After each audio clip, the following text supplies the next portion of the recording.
Hello, everybody. It's me, Ross, and welcome to another edition of the Kings of Anglia Fans Social, where Town fans have their say on all things Town.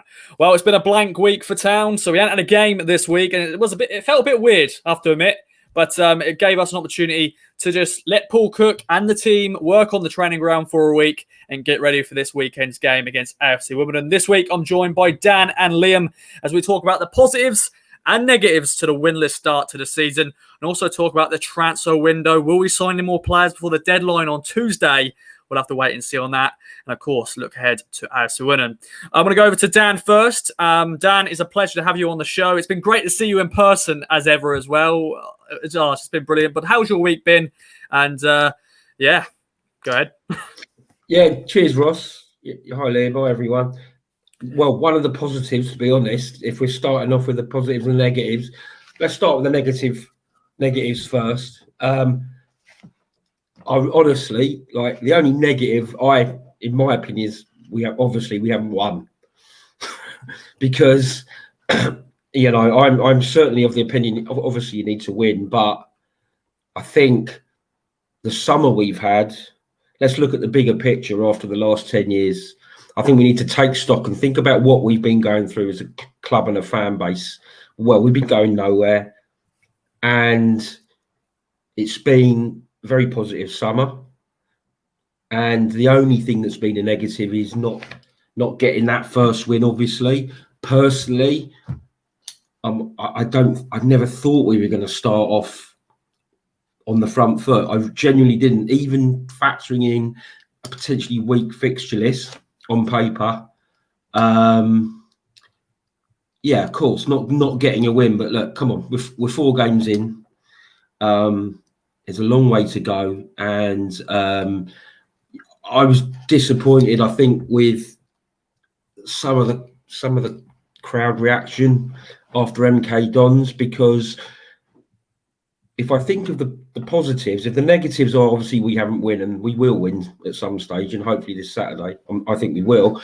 But the football, like Saturday's game, was the most excitement I've had I've had more excitement in 3 games than I've seen in 3 seasons, and I'm purely basing that on the style of football and some of the goals we're scoring. And we haven't got 3 points, but you can see it. You can see what we're building towards. And we've always said as a fan base, if you're not winning, the next best thing you need to see is a purpose going forward. And that, for me, is a big positive, the style of football. And when it clicks, and it will click, it's going to be great. I mean, we've seen some wonderful goals. And I think probably the biggest positive, I'd still pinch myself when I think we've signed Carl Edwards. All right, money bags Ipswich, we know, okay, maybe not, but we know how we got that one over the line. But I mean, we've got some serious talent there, and I can, MK Dons were a decent team. It was frustrating we didn't kind of kill them off, but they weren't the worst team I've seen at Ipswich.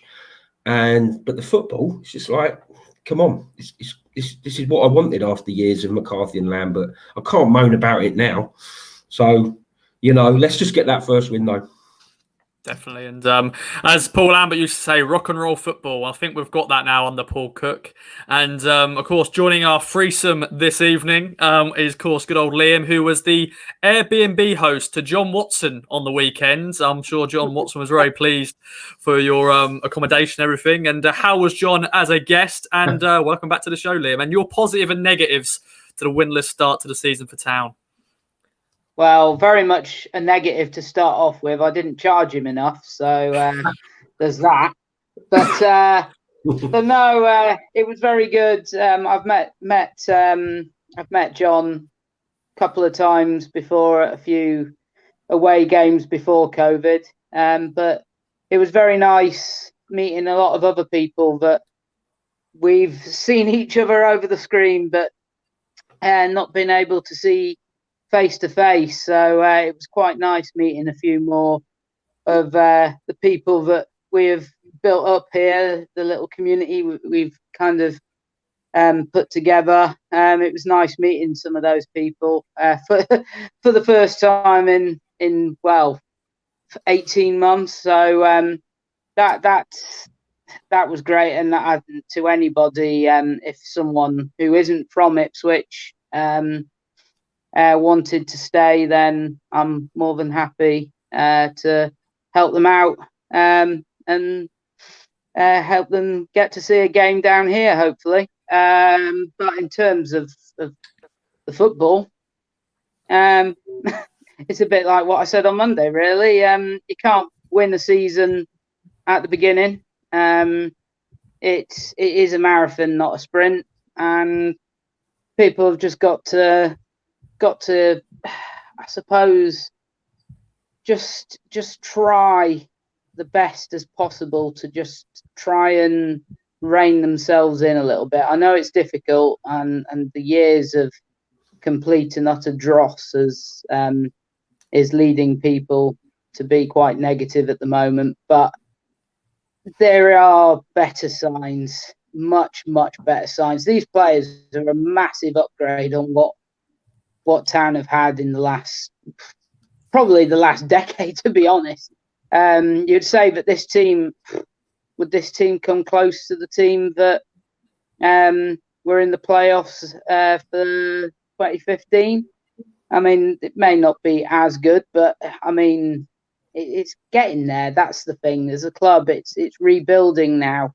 Now that there is a drive behind the scenes, and that's the biggest positive I think you've got to take from it. In the fact that the football will come, but the biggest problem that Town have had the last decade under Evans was that the football club was neglected all the way through. It wasn't just the team, it was the stadium, training facilities, everything. There just wasn't any money around to upgrade anything. But now that there is drive behind the scenes to really push the standards and improve the club throughout, that for me is probably the biggest positive of the whole lot. And what happens on the pitch will just get better. Cook will, I'm sure, get it right in the end, but if he doesn't, then someone else will come in, and eventually the formula will work, because there is now some finance and there are people who actually want to make the football club much better than it has been. So just got to be a little calmer. It is frustrating. I mean, we should expect to do better than the 5 games we've seen. I mean, the cup, take it or leave it for me, to be honest. Although I do understand certain points, and I've raised this before, about with such a new team, maybe it was worth putting out the first team against Newport, giving them another game to kind of try and gel and understand each other. We're not going to win the League Cup, so it could have been used as an opportunity the first couple of rounds, but it is what it is. I don't think it would have changed anyway if this team had been playing together for the last 6 months.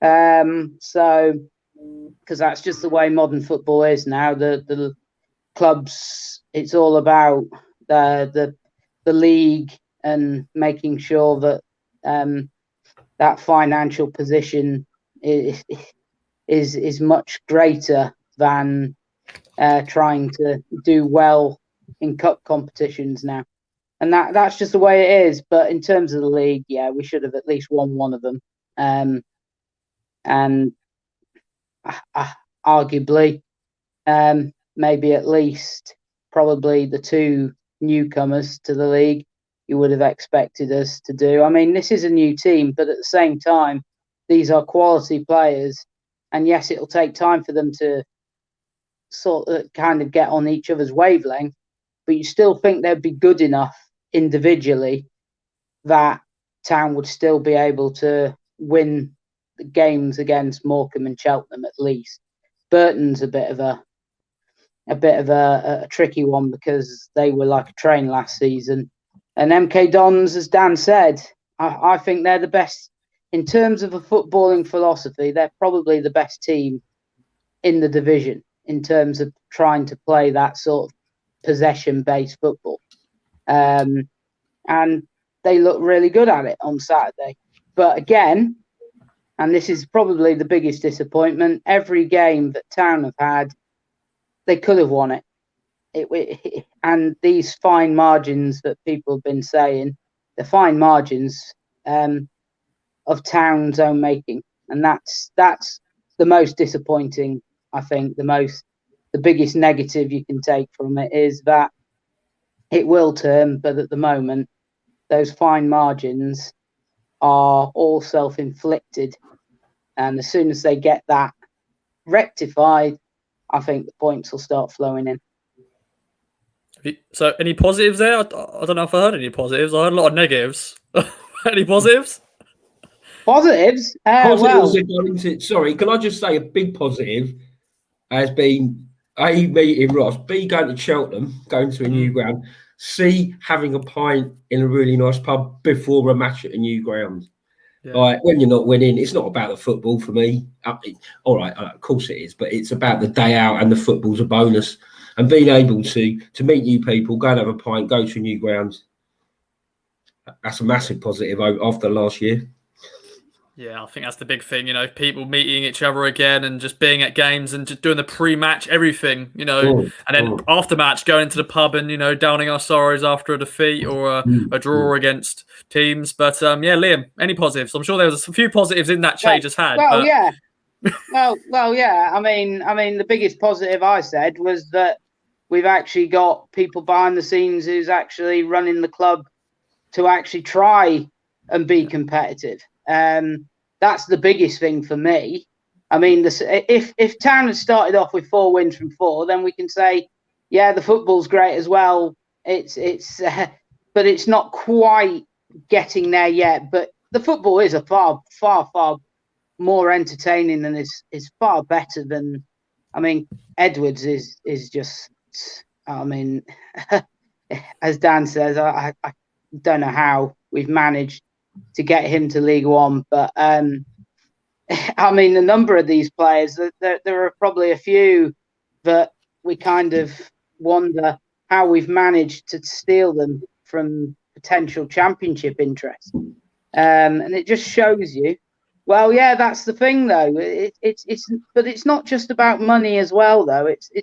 It goes back to this the whole kind of picture of having these people behind the scenes. Mark Ashton is probably the biggest signing the club will make all season, just because of what he's had to deal with since he's come in. And I'm guessing that as soon as the window shuts on Tuesday night, he'll be having a lot of long lie-ins because I'm sure the working days have been very, very long for him. But we could have had anybody behind the scenes and have loads of money. But the fact that he is a proven negotiator and someone who is able to sell the vision of the club, that he is the biggest asset that the football club has got. And he's been able to attract some of these quality players. I mean, Edmondson, we've not seen George Edmondson yet, but championship clubs wanted him when he was surplus to requirements at Rangers, and he's come to Ipswich. So there is a lot to be really positive about. Football is far better. It just needs to cut out those mistakes. And Town will be winning games comfortably because there's more chances.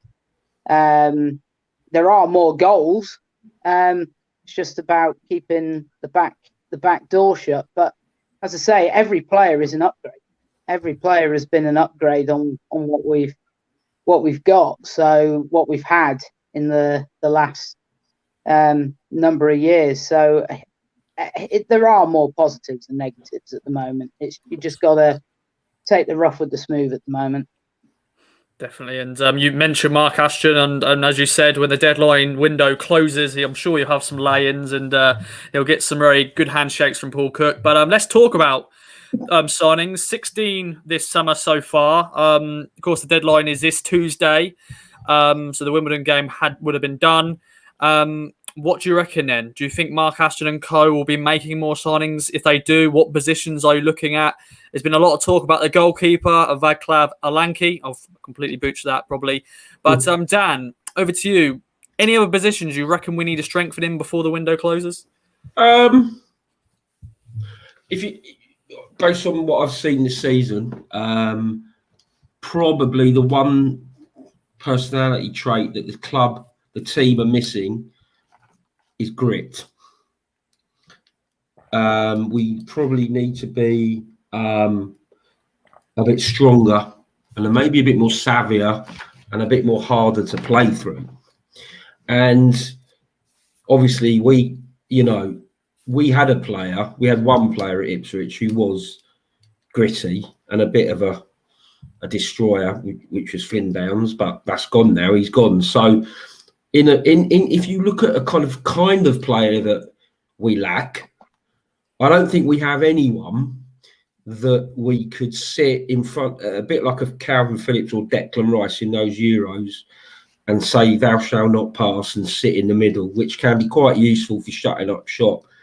Against MK Dons, actually, when Cook brought on Carroll and we played that three in the middle. Now, Carroll isn't a gritty destroyer type player, but even then, you saw the way we started to calm down a little bit and pass the ball around a little bit and start to control possession. And I think particularly away from home, I think a little bit of a grittier central midfielder. I thought Evans and possibly Harper might be those kind of players, but I think maybe they sit as a two in the midfield. I think the issue is, though, that I was thinking about this and thinking, okay, we got like 3 days to go. And in a way, you want someone a little bit, it won't be him, but if you remember Trevor Chalabar, who we got in as a young kid with pedigree from a Premier League team, who importantly could play defensive midfielder and could play centre-back. And if we got a player in with possibly, it could be another, we wait until the weekend, we see what youngsters in the Premier League are not even getting on benches, maybe bring a kid in, or maybe bring a kid in with talent that may not play every week. You know, this is the other issue. I don't think they're going to play every week, this player, but offers us some versatility and the opportunity to be a bit more tactically flexible. I think wouldn't go amiss at all at the moment. But if I'm quite honest with you, we've made 16 signings, and I wouldn't be fussed if we didn't get anyone in. I'm not fussed about Cladkey, really. I think, come on, we've got, look, he's an upgrade on Holy. It's an incredibly difficult position to fill, goalkeeper. Goalkeepers, they're like the bomb squad, aren't you? You make one mistake and you blow the whole team. It's a really tricky position, and he's got 4 games. And I think we're a bit early to judge Cladkey at the moment, and I think we should give him a bit more time. We've never replaced Bart. It's not an easy position. I think, maybe somewhere grittier. And I also think, we've had a full week this week. I think it's the first full week of training, so that's 4.5 days of training at Playford Roads. We've got players coming back as well, likely to be, it sounds, after this weekend. I think Cook's saying everyone should be fit. It's not. I don't think it's the end of the world if we don't bring anyone in. I wouldn't be surprised if we probably do bring one more in. Let's face it, by the time the next transfer window comes along, we could be getting another 16 players in if it carries on like this. So let's give the lads we've got a go. But when that squad's fit and when more training's embedded in them, let's see how it goes. I would also say about the cup game quickly. I saw that Patrick Vieira played Crystal Palace's strongest team against Watford last night because he said he wanted them to gel, and they lost 1-0 and got 2 players injured. So it's flip of a coin. I completely get what people are saying, but it can work either way, can't it? It's best thing, we've learnt. We got kids like Cameron Humphreys, and Louis Barry look pretty decent. And in a way, you got to look at the bigger squads, but maybe a bit of grit. I think it's a bit of grit. That's certainly what I thought we lacked at Cheltenham in that second half. When it got tough at Cheltenham, kind of forget the long throws, which we did defend brilliantly. We stopped in that second half. We didn't have anyone there that could put their foot on the ball, and maybe that's the kind of play we need. But I'm not too fussed. Okay, then. Before going over to Liam, I just want to quickly bring a statement out from good old Dazza. He was going to be part of the podcast tonight, but other things happened, so he's not here. Harvey was also going to join us in Segs. It was a running theme, it felt like, and I thought, Dan, Liam, are they going to cancel on me too? And it'll just be a one-man show. But thankfully, never, they're here. But it's all right. But Dazza has done a statement about Halanki. He said he was going to have a big rant about it, and he was saying he's, protecting his boy Halanki. He said Halanki's a far better keeper than he's been able to show so far. He hasn't really made any match-winning saves yet, so he hasn't been able to build up any keeper credit with the fans, which puts him more focus on not just small mistakes, but also questions on the goals that we concede. I took the time to watch highlights of most of the Salford games last season, and he didn't see any goals that were down to his errors, and he regularly made fantastic saves to earn them points. I would guess that he will not be happy with not keeping a clean sheet so far, but I am absolutely no doubt that he will improve and he'll be one of the best players this season. Believe in the Vass. Over to Liam. A statement there from Dazza. Do you reckon Town need to sign any more players? What positions? And your thoughts on the keeper discussion, which has been doing its rounds on Twitter? Well, I mean, starting with Hladky. That's the one. Basically, I suggested that he should be called Joe Hartris at the weekend for the free kick. And I suppose I wasn't at Cheltenham, but I've seen the first goal, and maybe I'm a bit critical with that first goal because it's a good header. But again, he's in the right position. He's got a good hand to it, and he still palmed it in. But that's not me saying, though, that I don't think he'll turn out to be a good goalkeeper.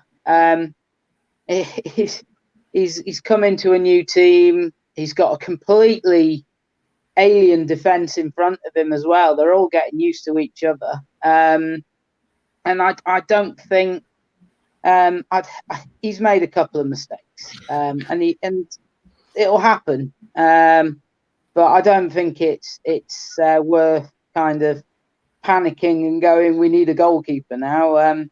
It got to stick with him. Cook has basically brought him in to be the number one. So we've now just got to stick with that decision and just live and die by the choices we make. And I think Baggy will be perfectly fine once the season is in its once it's got to the after 10 games or so, once it's really got to going. But I think he should have saved the free kick on Saturday. Whether I've heard different opinions about his positioning of whether it was his positioning or not. The fact of the matter is he still got there and he still didn't manage to get a strong enough hand to get it round the post. So for me, that's the disappointment. And the free kick in particular, he got two hands to it.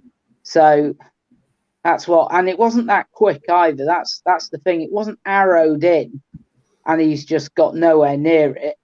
He's got to it, and there wasn't a huge amount of pace on that free kick that was stopping him from potentially getting more momentum behind the ball to push it away. But again, he's getting used to it, and this is the biggest club he's been at, and he'll just have to get used to criticism. That's what goalkeepers have to do. They'll have to get used to when they make mistakes or they don't do as well as people think they should do. But I mean, the majority of the goals that Town have shipped are not his fault, so we can't we can't blame him for everything.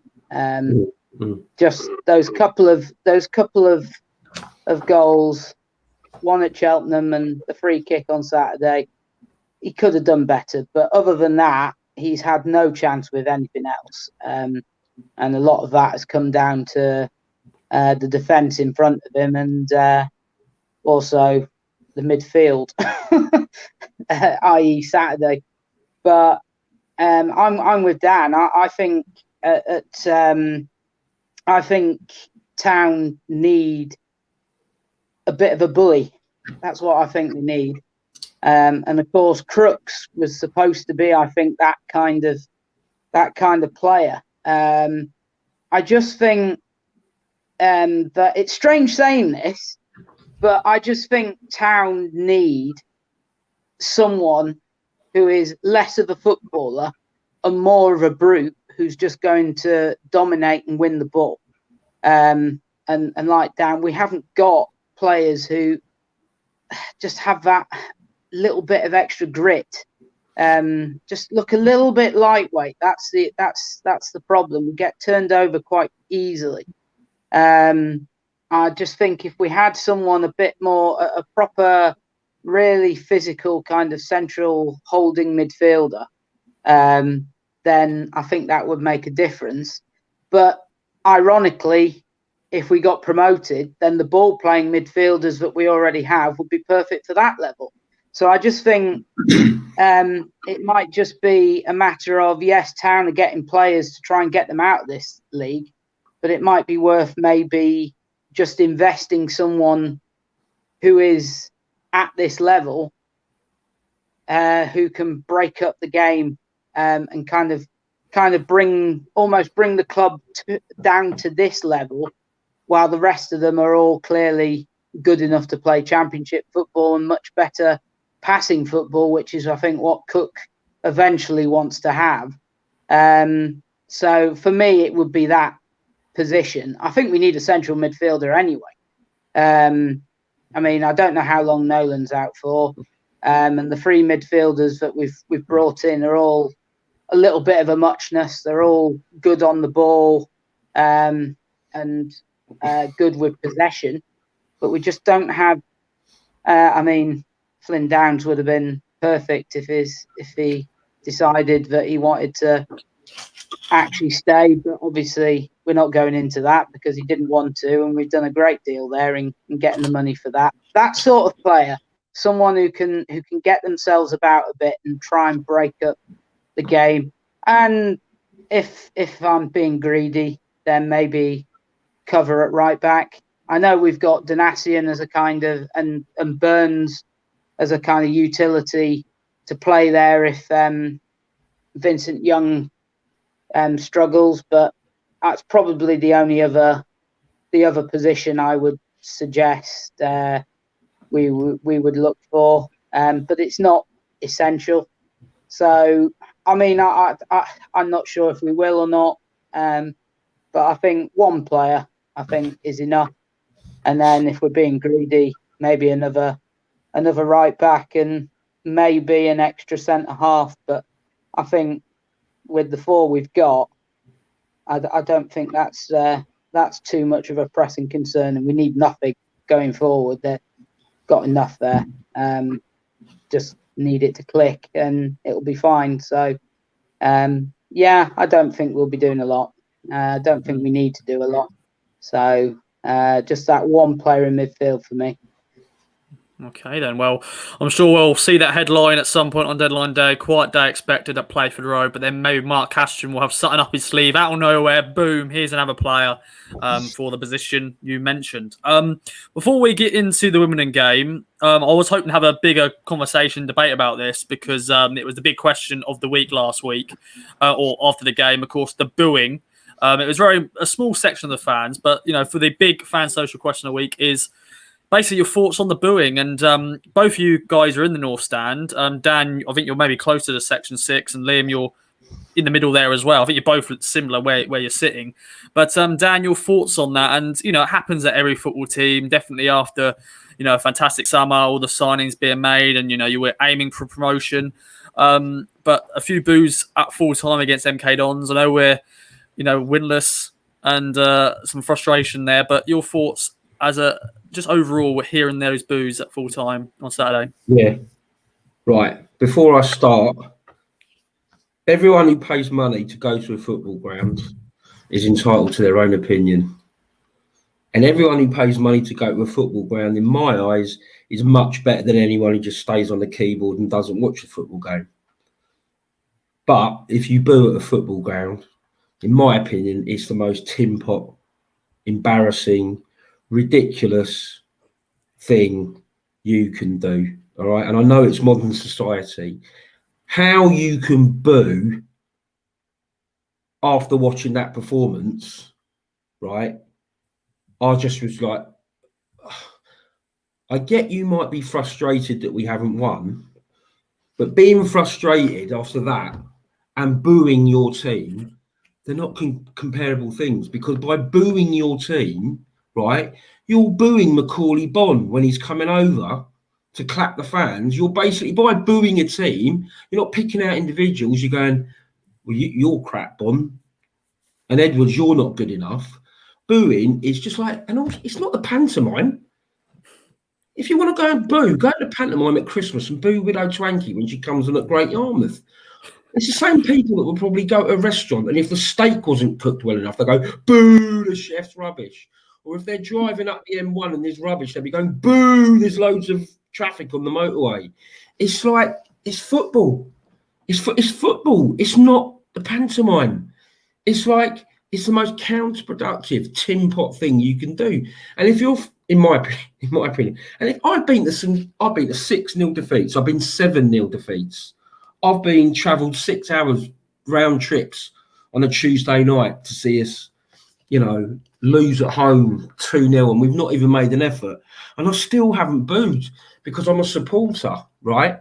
And I pay money to my club, and I'll launch into them down the pub afterwards, or I'll launch into them on the walk back to my car.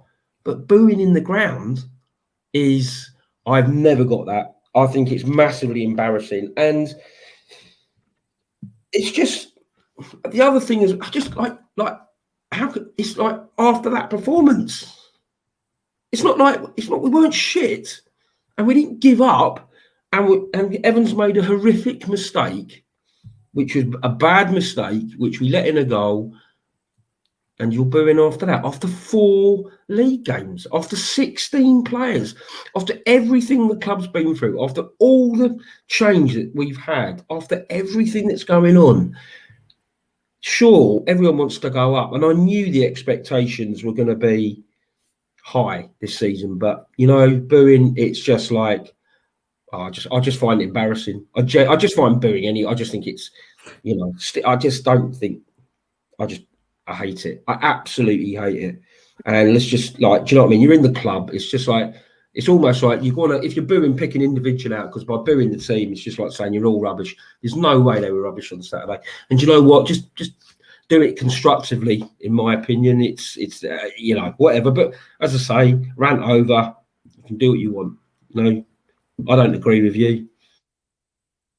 But it's so simple. So simple. Rant over.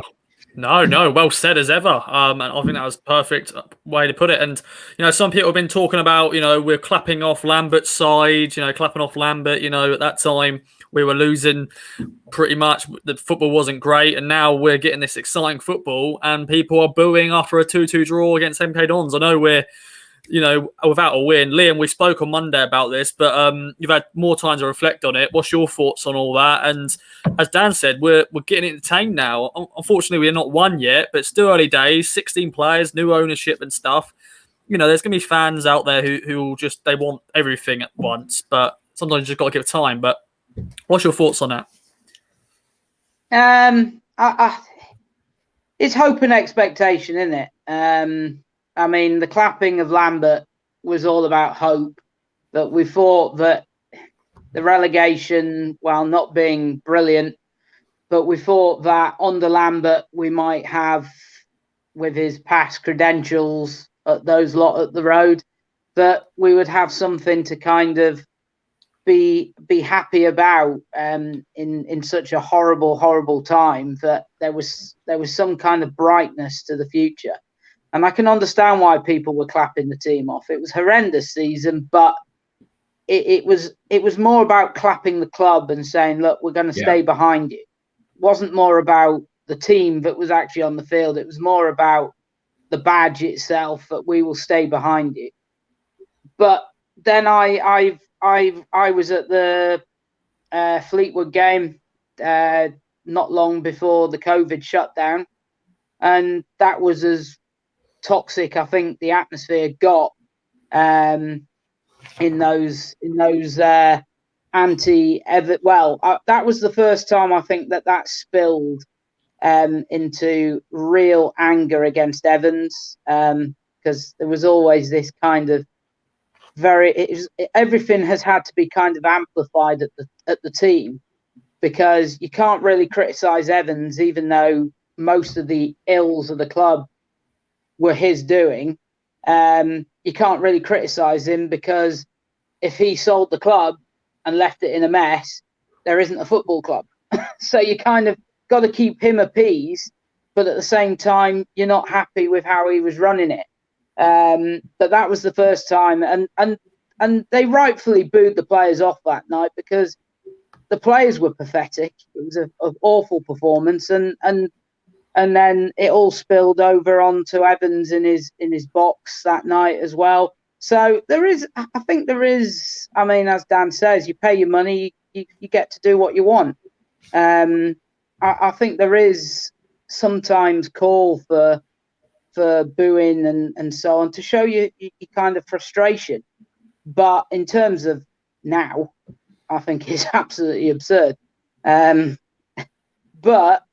just to temper that, yes, the entertainment factor is far better, and that's brilliant. But for supporters, it's not all about entertainment. If we won this league this season, winning games 1-0 more often than not and scraping through, don't think many people would be too busy complaining about the standard of football if Town got the rewards at the end of it. The end of the day, football fans are fickle. We're all fickle. We want to see the team win, and then some people, it's got to be both. It's got to be football and results. Others, it's just the result all that matters, and nothing else matters. You can't always have your cake and eat it. But on this occasion, I think you're going to find people will be able to have their cake and eat it, because the football is better. And once Town truly are up to speed, I think someone will get a right doing. And when they do, you're going to see an absolute brilliant game of football and the result that you want to see. So I think it's absurd that they're booing. I don't really know what the booing is supposed to achieve.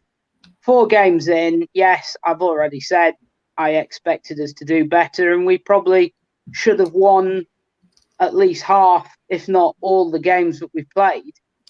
But the thing is, we had a chance to win all of those games. We were in the game at one time or another during those matches, and we've had moments during those matches that could have meant the result was different. So it's not as if we've been battered and played off the park, and we're looking bleakly at where the first win's going to come after being battered each week, and you're just thinking we're a shambles. It's not like that at all. I just think people need to be patient and just boo. There's no call for booing, though. I don't really understand what that's supposed to achieve. Yes, everybody's frustrated with the results, but the results will come. And if by Christmas time, Town are right there in the mix and they've had a great run, and we're right in the mix towards the top of the table, who's going to remember about the first 4 games when Town failed to get a win, when they were just scratching to try and get a bit of form going as a team?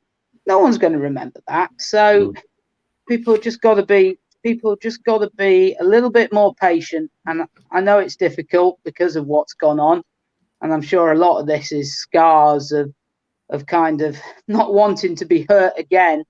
Everyone's excited about this new era, but seen it all before and it didn't go well last time. But just got to give it time, and eventually the fruits of their labour will be rewarded. Just got to give it time. That's all it is, and hopefully on Saturday we'll see the first step in that process, with hopefully the first 3 points of the season. And I might be being a bit facetious here, but the whole thing about booing is, if we play really well on Saturday, batter Wimbledon, hit the post 3 times, can't score and it's 0-0, what, you're going to boo them off again because we're not winning? But what's the difference? What's the difference between booing us off when we've drawn and booing us off at half-time when we're drawing? Because we played really well and you booed us off. You know, and it's just like, I really don't think that players are going to go, I thought I played really well and we only drew 2-2. Oh, there's that bloke booing me. Actually, yeah, I was really rubbish. It just doesn't make any difference. But anyway, it's like, you know, I think you nailed it, Liam. I think maybe it is the hope and expectation. I just thought, it's 4 games. It's 4 games.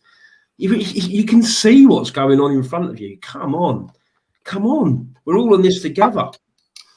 I completely agree. I agree with what you're saying. It's just absurd to think the results aren't coming. And yeah, it's right to be frustrated about that, because I mean, the 2 home games especially that I can comment on that I've been to, that both of those games, Town were in a position where they could have won them, and silly mistakes have essentially cost them the win in both games.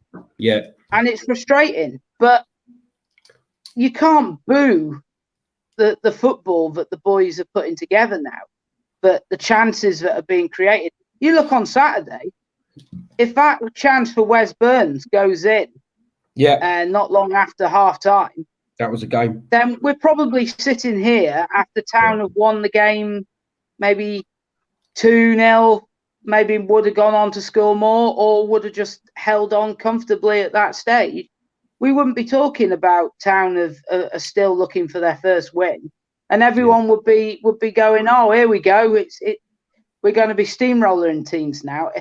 Football fans are fickle. We're all very hypocritical. When it's going great, everything is rosy in the garden. We can't criticise. When it's going bad, we can't wait to lay into things, and it's just strange because the results aren't great, but at the same time, the results I think anyway don't reflect how the team are actually performing. And I would be those people who are booing. If you're booing because the team are performing well but not getting the result, I'd be scared to think about what actually standards you have of how when Town really get it going, whether that'll be enough for you. I really don't know what some they're probably people... given up by then. They're probably left by then. They probably won't be going anymore because we're not winning every game 3-0. But I mean, it's probably, you're right. And there was a small smattering, wasn't it? It wasn't like, I mean, we went to Cheltenham. Cheltenham's second half, we didn't play well at all, and we lost, and we let in 2 goals, and there wasn't any booing at all. That was just resigned, very depressed. So let's see what Saturday brings. And that is the perfect way to segue into this Saturday. AFC Wimbledon head to Town. They've got a lovely draw in the 3rd round against Arsenal at the Emirates, so I'm sure they're buzzing for that. But, the last game against Wimbledon was a terrible goalless draw at Portman Road, of course, behind closed doors. I got up Paul Cook's. Basically, he said it's one of the worst first-half performances from his teams in his whole management career. He said that basically the players have won a competition to play at Portman Road, because that was how bad it was, and it was bad. And of course, we also lost 3-0 at Plough Lane as well, which was not good results against Wimbledon last season. But Dan, going into this game, Are Town going to get their first Wimbledon? They lost their recent game against Sunderland in the league 1-0, but they had a good start to the season. They've scored a lot of goals. They've conceded a lot of goals. So hopefully there'll be more goals in this game. It's not going to be easy. It is not going to be easy. Wimbledon are never easy. They are a club that fight hard, and they always they've got that attitude, clearly, because of what they've gone through. And they've always been a club that has given 110%. And it's not going to be easy. I spoke to someone at Wimbledon and about their season, actually. And the first thing he said is their manager, Mark Robinson, who's come in, has got a lot of credit in the bank, because he said that he changed that club around last season, including the 2 results against us. And actually what they've done in the first 3 games of this season, Wimbledon, was carried on what they had done last season. And that's on the basis of losing Pigott. So he said, Robinson, a lot of credit in the bank, a lot of different players scoring in their team, battered Gillingham at home, 1-0, letting a 97th minute equaliser. And their last 2 performances, they went to Sunderland last week, hardly had a shot, wasn't great. Went to Northampton in the Carling Cup, were apparently absolutely awful, didn't have a shot, nicked a last-minute winner, now go to Arsenal. He said, and he was saying that they weren't cowed. They're not going to be cowed coming to Portman Road. That's the one thing they won't be. They're not going to be a club that are going to be, you're coming to big old Ipswich and they'll lie down. They'll be inspired.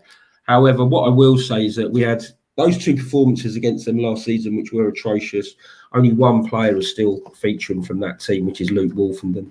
Plus, we got their best player in those 2 games, probably on our bench on Saturday. But I think the biggest overriding factor is that we owe them.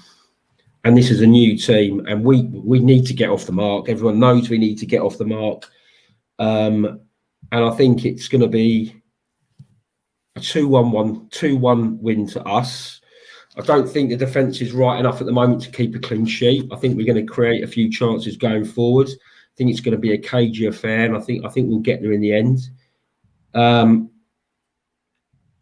I think it's going to be a big day for Edwards and Burns, because their weak spot, they're very, very weak at left back. And their fullback positions are their weak link, and we just need to get on the front foot and play like we've been playing in the last few games, and get down those wings and get a few chances. And I think we might get a bit of joy, but I don't think that I don't. It'd be interesting to see. I think we'll nick it 2-1 purely on the basis that I think there's more on this game for Ipswich than there is for Wimbledon. Not only the start to this season that we have to win, but Cook's going to be saying to them, no way we're going to play like you cannot play like you did against this lot last season. So, I'm probably being overly positive, but I think we'll get it. I think they've got a few quite decent players, a quite a physical team, got a few big lads at the back. I think it's going to be interesting, see how Bond plays. It'd be probably interesting to see what's going on with Scott Fraser, because you could argue if Fraser's not fit and he went off with an injury, you could potentially have, if Chaplin's unfit as well, you could have Pigott as a number 10 on Saturday, which would be an interesting sideshow. Pigott up. So I'm really looking forward to it, though. I'm really looking forward to it. I'm really looking forward to seeing how we follow up that performance on Saturday. Really looking forward to seeing how the training's gone, and hopefully we'll be getting near 20,000 again, and we finish up with 3 points.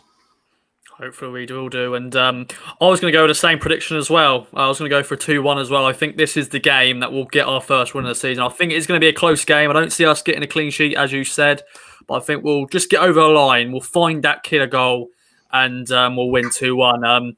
Liam, over to you then. Your thoughts. Are you as confident as me and Dan? I'm not overly confident we're going to win, but I just feel we're going to edge it, which is not a great thing to say, really, but it's just the current scheme of things. We're Ipswich. We're Ipswich, yes. The same old story. But Liam, what do you reckon? Are we going to win? And I was speaking to a few AFC Wimbledon fans before coming on the podcast, and one of them said Joe Pigott is not a lone striker.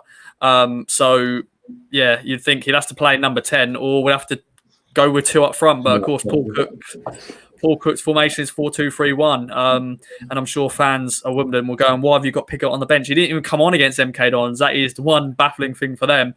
But what do you reckon then? AFC Wimbledon coming to town, what do you reckon? Well, you've kind of stolen the scoreline I was thinking of going down. I had images of Jackson's last-minute goal against them in the first season, and that it might be a similar game to that, where potentially Wimbledon may get themselves ahead and Town will eventually pull it back. But I think we will win. It's just a difficult one because, like Dan, I can't predict a clean sheet at the moment. That just doesn't look like it's going to happen at the moment. Still needs a bit of cohesion at the back. But the games that I've seen, Town have created quite a few chances, and now that Bond's just started hitting a little bit of form, there might be a few goals in this. So I'll say Wimbledon will score, but I'm going to say we're going to get 3. So I'm going to go 3-1. Although I'm not going to put any money on that because, but I think that's something that potentially could happen. But I think it goes back to what Dan said right at the beginning of the podcast. They've had a week now to actually train. If you think back to last season when Cook came in, and look, the squad wasn't good enough in the end, and I don't think even someone like Jurgen Klopp could have come in and sorted them lot out. But the amount of games that we had didn't help for Cook to try and find the best mould to get that team when we still had a chance of the playoffs in that when he came in to replace Lambert. And we didn't have any time on the training field to do anything. It was just game after game after game. And this season has kind of almost started the same. He's basically brought in a completely new side, and we've had game after game after game. We haven't had really a huge amount of breathing space between all the games to kind of properly get cohesion. If you think after Morecambe, we still have players coming in before Burton. We had the cup game in between, and I know a lot of them didn't play, but again, it's a game, so they weren't training. And then obviously you've had then Cheltenham in between Burton and MK Dons. So this is the first week that we've had a proper good week's training where the squad has been together. And I don't know if everyone's fit, but majority now I think are going to be ready to go. And that's only going to help the players start getting that cohesion behind the scenes, which is what we want to see on the field. So I think that will make a big difference, I think, on Saturday. And the other thing is MK Dons, I said it earlier, I think they are the best team in this division in terms of playing that style of possession-based football. Wimbledon are not going to turn up to Portman Road and try and play us off a park like MK Dons did. So I think that we will have more of the ball, and it will be a chance to be like the game that we played against Morecambe on the opening day. But if we can cut out those mistakes, then we should win the game. And we should have won the game against Morecambe. If you think they only had 3 chances and they scored 2, and one came from a horror mistake by Wolfenden, and the other one because the defence decided that they were going to give them the freedom of Ipswich to get the shot away. That's it. They didn't create anything else. Town had a few other chances and could have easily won that game. So I think it'll be close to what that game was. And I think now that it's a few weeks on and the squad has gelled together a bit more, and we've now had this week on the training field. I think Town will dominate on Saturday, and I think we'll win. So that's where the optimism comes.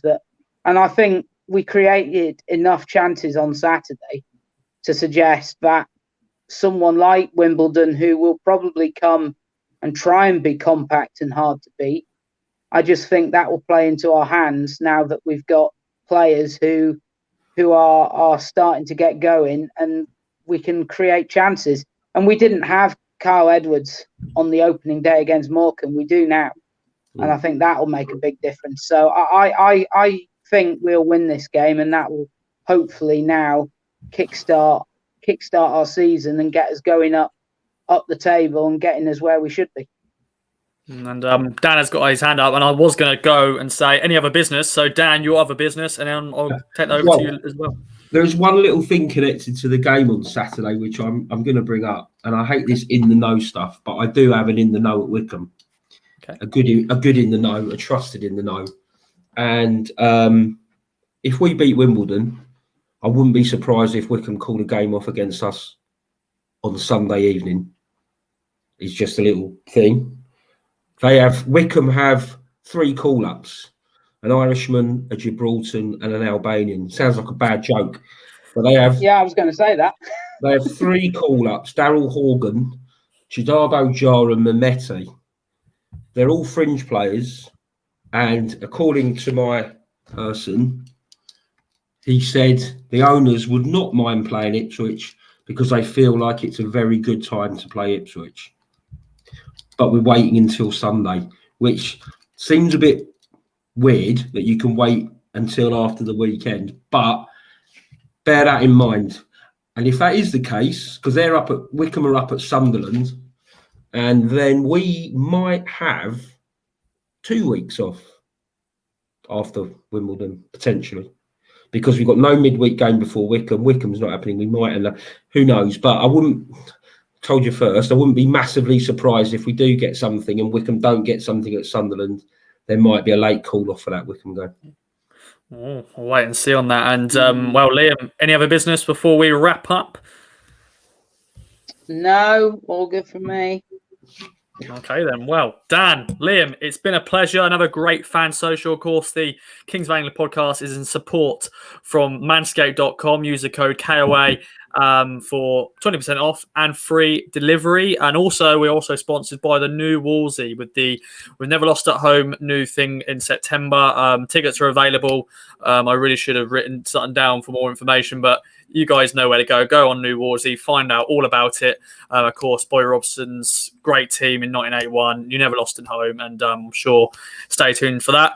Look out for game day on the weekend, and also Andy and Stu's pieces on the website. And we'll be back next week at some point, of course, going into the deadline day.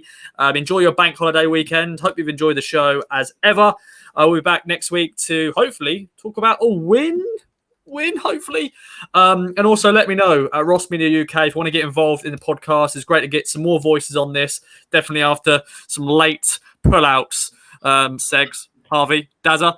But no, you guys are brilliant anyway. But let me know, and we'll be back next week for another edition of the Fan Social then. Speak then. Bye-bye for now.